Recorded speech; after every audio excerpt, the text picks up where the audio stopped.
Good morning and happy Monday, everyone. I am Randy Ramsey, and welcome to HCCTV's Up to the Minute with Todd Duplantis, who is obviously not with us this morning. He's away on a fun vacay. But Nicholas Cox, Dr. Nicholas Cox, HCC History Department Chair, and I are here to fill in as best we can because any Monday without Todd is a sad day. But I think we'll make do. How are you this morning, Nicholas? I'm great. It's a tough desk to fill when Todd is out of town. I'll tell you, those are some pretty big shoes to fill and stylish. So, luckily, we have some great guests with us today. We have with us Sarah Gish, artist, creator, Ignite Your Life, and she is our mental health Monday guest. Sarah is amazing. Good morning, Sarah. Thank you for being here with us. Good morning. I'm so glad to be here. Happy Monday. Woo. I know Monday is not a reason for sadness. It's a reason for great joy. Yes, that's right. Restart, reboot every Monday. And I will be interviewing you in about 10 minutes. So hang in there. I'm looking forward to it. Looking forward to it too. It's great to see you. I didn't know you were going to be the host, so I'm excited. I'm excited too. Anytime I get to catch up with you, it's a good day. Yes. And we have with us Dr. Theresa Jach. And, Dr. Cox will be interviewing Dr. Jach. There's a lot of doctorates in the room. I feel a little inferior. But let's remind everybody where they can find us every day of the week. Oh, that's right, Randy. We are live on the Houston Community College District Facebook page and on YouTube. We're also on X, formerly known as Twitter, LinkedIn, and on HCCTV at noon, 5, and 10 p.m. Monday through Friday.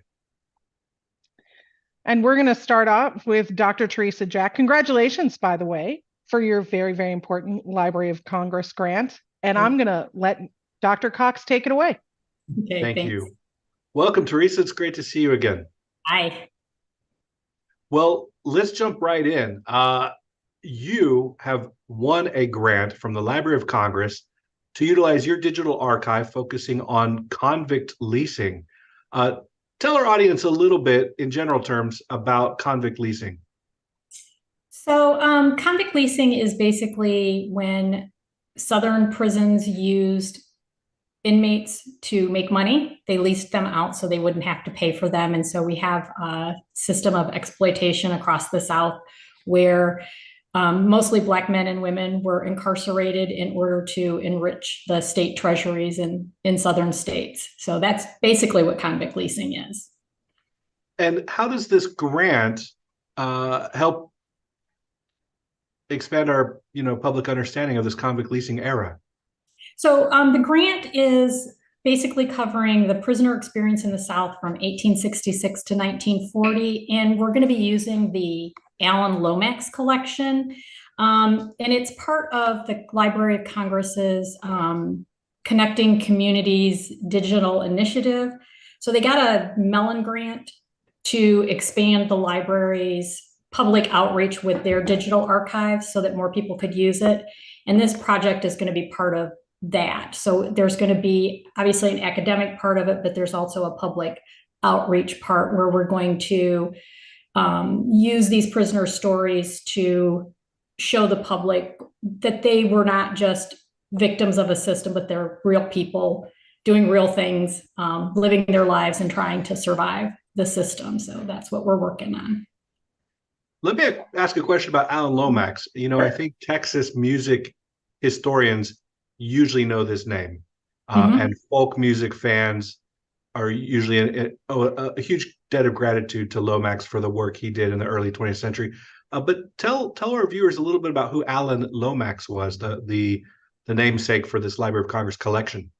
Yeah, so he is born in Texas. He's a folklorist and an ethnomusicologist.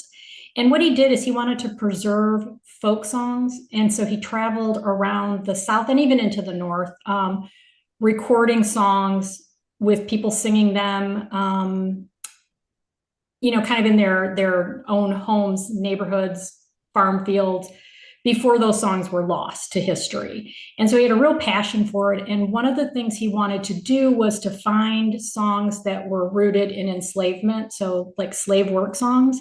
And he discovered that a lot of those songs were still being sung by Black convicts in the prison system. So he traveled to a lot of prisons. He traveled to a lot of prisons in Texas where he recorded convicts singing those songs. He took hundreds of photographs of them working and in their living arrangements. He also recorded a lot of the songs that prisoners wrote. They wrote a lot of blues music about being incarcerated, like Lead Belly, of course, who's famous. He was incarcerated in Sugar Land and in Mississippi as well. So he recorded him in both places singing those songs. No, that's really great to see these connections to the Houston area blues artists like Lead Belly or Lightning Hopkins. I know a lot of those Alan Lomax recordings turned out in the 40s, 50s, 60s on these Smithsonian's or Folkways or Library of Congress anthologies that had a huge influence on the folk explosion in the 1960s. Mm-hmm. But tell me more about the work that you and your HCC colleagues will be doing with this grant moving forward on convict leasing as a focus. Okay, so when I applied for the grant, I was trying to think about it not just in terms of history. I wanted it to be broader because I thought that would give me a better chance of winning the grant, basically. So it forced me to think really creatively about how we could use the resources. So we're going to be creating, at the base of it is a digital story map, an interactive map. And we have people from lots and lots of different departments. History, of course, English, creative writing, geography, anthropology, art and design, filmmaking, music. They're all going to be working on projects in their class that we can then link to the story map. So for example, in the art department, the professor that's working on that is going to have her students look at Lomax's photographs and listen to the music, and that's going to inspire their artwork. And then those will be digitized and connected to the story map. In creative writing, they're going to be writing stories inspired by prisoner memoirs, prisoner stories. In history, we're going to do a lot more traditional research, but create infographics, podcasts, digital stories. The filmmaking department, they're going to be making an actual film over the course of 2 semesters. They'll do 2 over the course of each semester because it's a year-long grant. And then all of those things are going to get connected to the story map.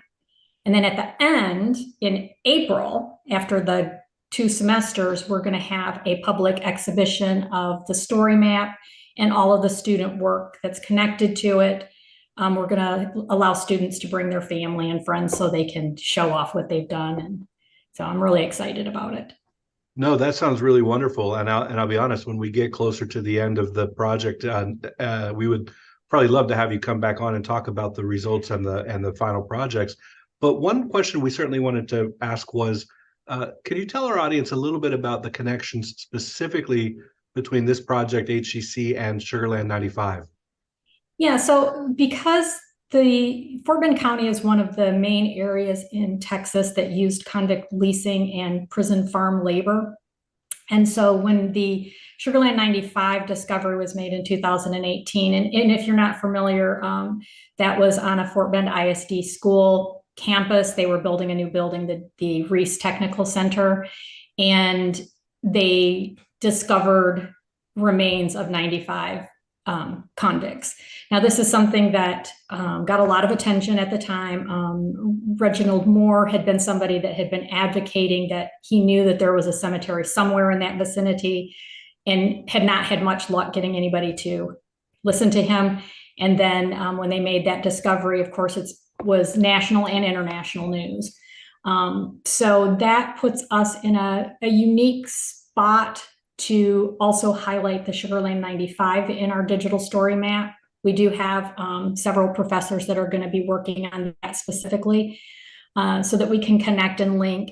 And my friend at Fort Bend ISD, Chastity, said that when we get our story map done, that they would maybe like to link that to their site as well, to their little museum that they have set up in the school for that. So that would be cool. No, that sounds remarkable. And I know that you and Chastity and others have worked on helping to integrate this history into the local Fort Bend County K-12 social studies curriculum as well. Yes. Well, Theresa, we're out of time, but we want to check in with you periodically and get updates and more information about this project because it's remarkable. Congratulations on winning this grant. Thank you. Thank you so much for being here, Dr. Jach. I'm super excited about this project. It's really amazing. Thanks. And now we're going to move on to our next guest, Sarah Gish, artist, creator of Ignite Your Life, and our Mental Health Monday guest, which I'm always in need of mental health on Monday and every other day. So welcome to the show again, Sarah. It's so good to see you. Yeah, mental health is a daily thing, man, not just on Mondays. But anyway, I'm glad to be here, and it's just wonderful to see you. We've done so much work together with film and other creative things. So I know, and I have been in need of catching up with you for a while. So I'm grateful to Melanie and everybody for giving me a chance to do that. It's been busy. But it's Recovery Month. So September is National Recovery Month. And can you talk about that and talk about the origins of it and why it's important? yeah, so AA, Alcoholics Anonymous, was founded in 1935. But from the very beginning, it was kind of like this obviously anonymous thing that they created, and they needed to do it at the time. They didn't want people's identities told and that kind of thing. But so as a result of that, there was a stigma that kind of carried with addiction and alcoholism for quite a while. So we have this wonderful arm of our government, which not many people know about, but it's called SAMHSA. So it's Substance Abuse and I have to read it, Mental Health Services Administration. They don't make it an easy thing to remember, but they started National Recovery Month every September back in 1989 because they felt like people needed to have, first of all, more of an awareness of addiction, but also through mental illness in there, or I like to say mental health issues or challenges. So it was actually started by the government, and it's been going strong ever since then. The color, every thing like this has a color. So the color is purple. I don't have any purple that I could throw on, but that is the secret code, is if you're wearing purple. So well, and so it was founded that long ago, but it still exists today. So why does it still exist, do you think? Well, so they've done lots of studies about addiction and how many people know people with addiction.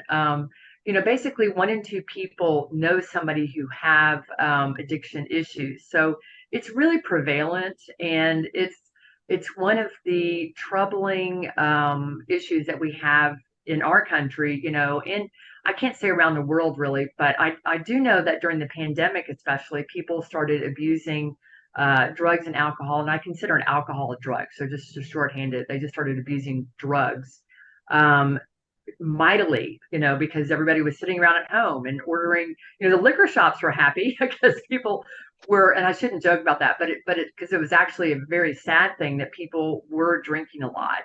And that's why Recovery Month is important, and to me, it's important. It just I'm always raising awareness of different kinds of issues, and this is one of my issues that I pull out of my back pocket or front pocket.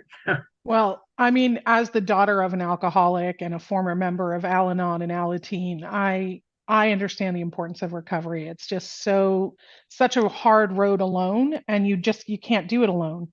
But everybody's recovery story is a little different. So do you mind sharing a little bit about yours? Not at all. I got sober, so I got sober at age 21. So I've been sober it'll be 39 years next January. So January 8th, 1985. And I got sober my senior year of college at University of Texas and my spring semester. So I can tell you that many people sat me down and said, "You're nuts. Why are you doing this?" Including my parents. But my brother is the person that actually is the reason I'm sober. So he was put into treatment many times, and the last time was when I was in college, and they do this thing called Family Week, and they give us all recommendations at the end of it, and they said, "Sarah, you need to go to AA." And I was like, what are you talking about? And of course, denial is a huge part of addiction. And so I am grateful to my brother for that happening and for me getting started on going to recovery meetings, trying to remain anonymous as much as possible. But I do know about those things. And also the sad thing is that my brother died of alcoholism at age 43 after being sober for 12 years. So, and I also, when I mentioned that, I also mentioned Philip Seymour Hoffman, the movie star who was sober 27 years, went out one night, I think he shot some heroin and died, Yeah. and so it's really, they say it's a daily reprieve. And I'm really grateful, as you said, you definitely don't want to do this alone. So I'm grateful I've been able to do it with the help of a lot of people along the way. Well, and folks being willing to share their stories these days, I think makes it more accessible to everyone. And everybody can, there's not a stigma about it. Thank God. Yes. And, Yeah. The 12 steps of Alcoholics Anonymous saved my life. Just so many things I'm really, really grateful for. So. And while we're on the topic, let's talk about some resources that can help people. Well, yes. I mean, there's plenty of resources out there. And I think that, the first thing to know is that, recovery is for people who want it, not for people that need it. Mm-hmm. And I have some people in my life who probably need it, but don't necessarily want it. And, people will say, oh, is so-and-so struggling? And I'm like, no, they're not struggling. I'm struggling. And, so there is AA, Alcoholics Anonymous, and Al-Anon, which you talked about, which is for people who have loved ones. So those are really good programs. Narcotics Anonymous is another one. There's even Cocaine Anonymous. And you can find all of those online. There's great Zoom meetings, around the world. You can just pop in and meet people from, different countries. And a really good place here in Houston locally is the Council on Recovery. I love what they do. They started many, many years ago, and they offer meetings, yoga, meditation, all these sober programs. And so that's another place to check out. So in Houston, we're just blessed with lots of meetings, lots of treatment centers, and lots of ways to get sober if that's what you need. Lots of fun things to do while you're sober. That's right. So there actually is a thing coming up, which I recommend. It's put on by the Council on Recovery. It's called Addicted to Comedy. And that will be September 23rd on Saturday. So I'll definitely be there. It's put on by the Sober Recreation Committee, which is a group out at the Council on Recovery. There's a big Texas Rally for Recovery, which was at the Houston Botanic Garden a couple of weeks ago. They do music, comedians, vendors. It's just a big old party. There's a couple of Facebook groups. One is Houston Sober Events, and there's the Sober Recreation Committee. They're pretty active, both of those groups. And then this group called the Phoenix. It's actually a treatment center, but they have a wonderful app where you can just pop on and see events going on. And there's just a lot to do. Hang out with sober people if you're trying to get sober. That's for sure. Now, drifting a little bit away from the topic we were covering, because I feel like there is so much going on with your Ignite Your Life series, and I see the posts but I'm not 100% up to date. So talk about that, because there's so many great things. Crafts my t-shirt. These are new t-shirts actually, which are pretty groovy, that you can get online on my Facebook page, igniteyourownlife.com. So right now I'm in the middle of writing a book about my Ignite Your Life art project, which I started in 2013 in honor of my brother, or I should say inspired or ignited by my brother. And the goal of the project, the goal of my life, is to ignite and connect. And so the book is working on that. Who knows when it will be done, hopefully soon. I do labyrinth walks. I do other kinds of meditation things with the goal of igniting people's lives. There's 12 ways to ignite your life daily. And people ask me, how can I ignite and connect? And so I'm going to give you a really quick tip on that. The way to ignite is to meditate every morning, because what you do when you do that is you connect with yourself. And then a way to connect every day is to exchange names with everyone you come in contact with.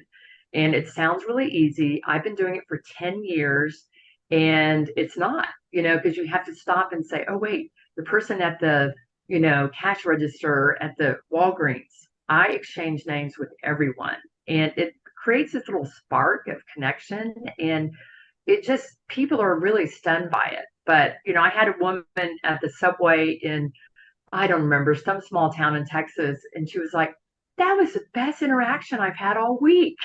I just exchanged names. That's all I did. So it makes a big difference for sure. So that's what it's all about. What a great tip, though. Like treating every person that you meet like a fully formed human makes you a fully formed human. That's right. You got it, girl. So you can be my spokesperson. Any day of the week, I will be your stump girl. Any day of the week. Sarah Gish, our Mental Health Monday guest, artist, creator of the Ignite Your Life series, and we'll have your info in our post after the show. Thank you so much for being here. I feel like I wish I could hug you. I know. I will have to physically get together sometime soon. We will. And I know you have, you live by the water and all of that. I need to get out there. So yes, come out. We have the water. We have the pool. It's ridiculous. It's stupid out here. It's very quiet. Yeah. And that again is a great mental health thing. It's just taking care of yourself. That's part of it all too, part of the package. Thank you so much again. And I look forward to seeing you soon. Okay. Thanks, Randy. Thanks, everybody. Y'all have a good day. Thanks. Will do. Isn't that so nice? Yeah, what a great guest for Mental Health Monday for sure. I just love Sarah to death. She's the best. If there's anything cool going on in town, Sarah Gish will be there for sure. So we have some announcements to wrap up the show. We have Fiesta on the Patio. Northeast Hispanic Heritage Month is kicking off. The Office of Student Life at the HCC Northeast will kick off Hispanic Heritage Month with a celebration on its patio, complete with music, food, and fun, 11:30 to 1:30 today. And it's free on the Northline campus. So check our post after the show and run over and get yourself some good food and listen to some decent music. Yay. And if you're on the northwest side of town, the Northwest College Student Life are registering students to vote all week at its various campuses. So your vote counts, don't forget.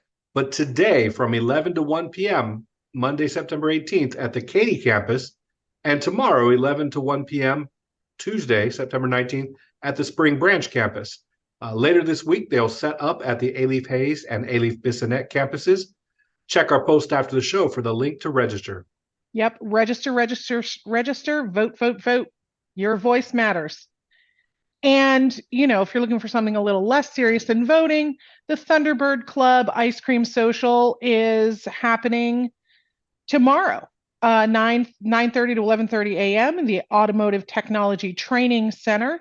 This back-to-school event is sponsored by the Automotive Thunderbird Club, and donors will help promote HCC student scholarships. So get some yummy ice cream, beat the heat, and give money to students. Doesn't get better than that. No, that sounds wonderful. It's still warm enough out there that ice cream sounds like a good idea. Yes, sir. All right. Well, we have a creative arts faculty member, Masumi Kataoka, who is centered as a member of the faculty exhibition called Out of Longing at HCC Central. This artist's inspiration is man's need to personify his wishes for what does not exist. And it is only one faculty exhibition among many around the HCC system. Open free at the HCC Central Fine Arts Gallery through November 3rd. Check our post after the show for a link to register. Well, and I do love me some free, but I'll tell you, what's not free? Our annual giving campaign has launched. HCC Foundation has embraced its fundraising campaign, I Love HCC, which spotlights the giving hearts of HCC employees. It's inspiring everyone to make a personal donation in support of HCC students and program. Payroll deduction is the easiest way to set up a recurring gift. You never even know it happened. It's just gone before you get your check. And, there's going to be some giveaway drawings. So donate for a good cause, maybe win something cool. Check our post after the show. And today, Second Start opens today. So registration's still available. 5 ways to learn: online on a schedule, hybrid in-person, and hybrid lab. To learn more, check out hccs.edu. And we will continue our recognition of September as Workforce Development Month What might come as a surprise to you, the Consumer Arts and Science Center of Excellence. Dean Suzette Brimmer will fill us in on such workforce programs as fashion, culinary, arts, hospitality, and more. That's tomorrow. And for Tasty Tuesday, the same COE will spotlight Chef Katie Rangel, who will discuss HCC's pastry arts program. It sounds like a Tasty Tuesday indeed. Going to be a great show tomorrow. You guys have a great time. Oh, I won't be here, but I'll be watching because me and pastry, we love each other. Hey, Katie runs a great program over there. She's very involved in a history and culinary interdisciplinary program with English and biology called Back to the Future. So I'm going to just pitch that as well. Being your own hype guy. I like it. Thanks so much for co-hosting with me. I've really enjoyed it. You too. Have a great week, Randy. You too. Everybody out there, have a great week.